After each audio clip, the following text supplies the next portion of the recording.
जरा एक बार गौर से सोच के देखिए, आप फॉरेन में पढ़े लिखे एक बहुत बड़े विद्वान हैं, लेकिन फिर भी 11 साल तक आप एक छोटी सी एक रूम में बंद हो। आपके हाथ में पैरों में बेड़ियां बंधी हुई है, बेड़ियां भी ऐसी कि पैर से पैर मिल नहीं सकते। आपको दिन में 2 प्लेट पानी दिया जाएगा और वही प्लेट आपने खाने के लिए यूज करनी है, टॉयलेट में पानी ले जाने के लिए यूज करनी है। आपको खाना भी ऐसा दिया जाएगा जिसमें जहरीले कीड़े निकलते हो, छिपकलियां निकलती हो, और आपसे बैल की तरह नहीं, बैल से 5 गुना ज्यादा काम करवाया जाए। और अगर शाम को रूम लॉक होने के बाद आपको टॉयलेट जाना होगा तो आपको जाने नहीं दिया जाएगा, और गलती से आपने उधर ही शौच कर दिया तो आपको दंड मिलेगा अलग से। यहां एक कहानी है स्वतंत्र वीर श्री विनायक दामोदर सावरकर जी। 28 में 1883 को भगूर महाराष्ट्र में जन्मे हुए श्री विनायक दामोदर सावरकर जी को बंदी बना के जब इंग्लैंड से वापस लाया गया और उनकी बीवी उनसे मिलने गई तो अपने पति को इस हालात में देखकर उन्हें बड़ा दुख हुआ। जाहिर सी बात है, फॉरेन में पढ़ने लिखने गए हुए अपने हस्बैंड को इस हालात में देखते किसी को भी दुख होगा। लेकिन उस हालात में भी उन्होंने अपनी बीवी को मुस्कुरा कर कहा, क्यों, इन कपड़ों में भी अच्छा दिख रहा हूं ना मैं।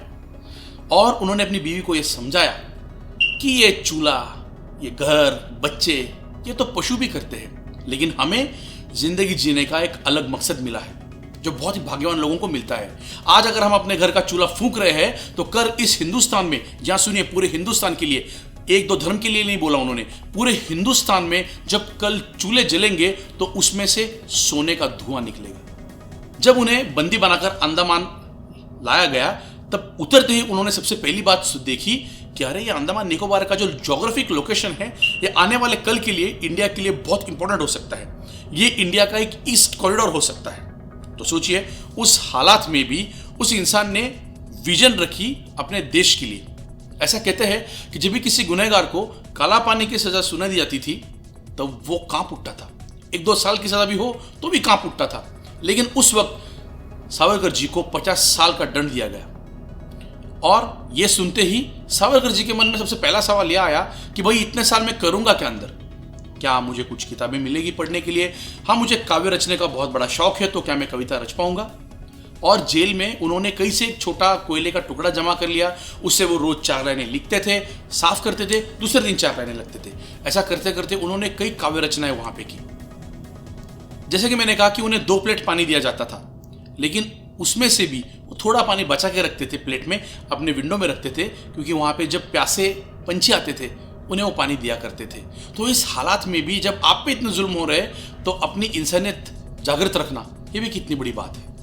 अंडमान के सेल्युलर जेल के अंदर उन्होंने कई लोगों को इकट्ठा किया, उनके अंदर देशभक्ति भर दी, और उन्होंने कोई अपनी सीक्रेट लैंग्वेज भी वहाँ पे शुरू कर दी थी। जैसे कोई एक बार ऐसे मीडिया ठकठकाएगा तो उसका मीनिंग क्या होगा।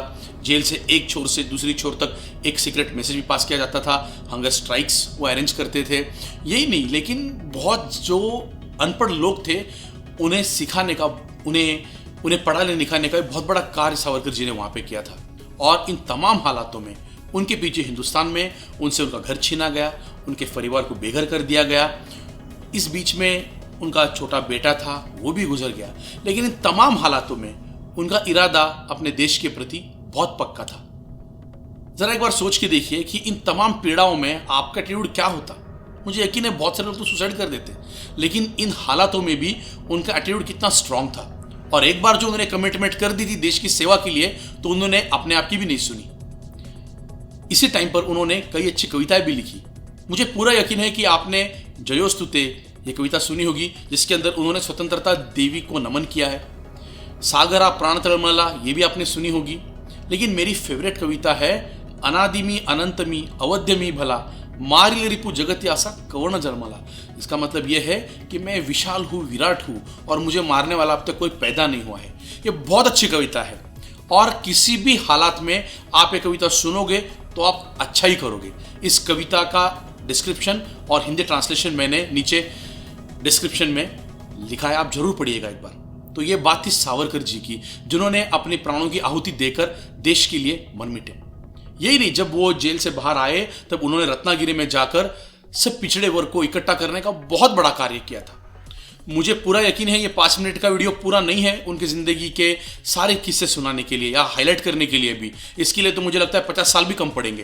तो बस आज यही रुकते हैं और मैं आप सब लोगों को रिक्वेस्ट करूंगा कि आप ये माझी जन्मठेप, ट्रांसपोर्टेशन ऑफ माई लाइफ, ये सावरकर जी की किताब जरूर पढ़िएगा।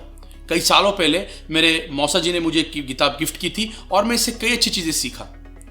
तो अगर आप ये किताब पढ़ोगे और अगर आपके जीवन में भी कुछ थोड़ा बहुत बदलाव कर पाओगे तो भी ये सावरकर जी के लिए, अपने देश के लिए बहुत बड़ा कार्य होगा। तो खैर, जिंदगी में ऐसे अच्छे कार्य करने के लिए लेते रहिएगा।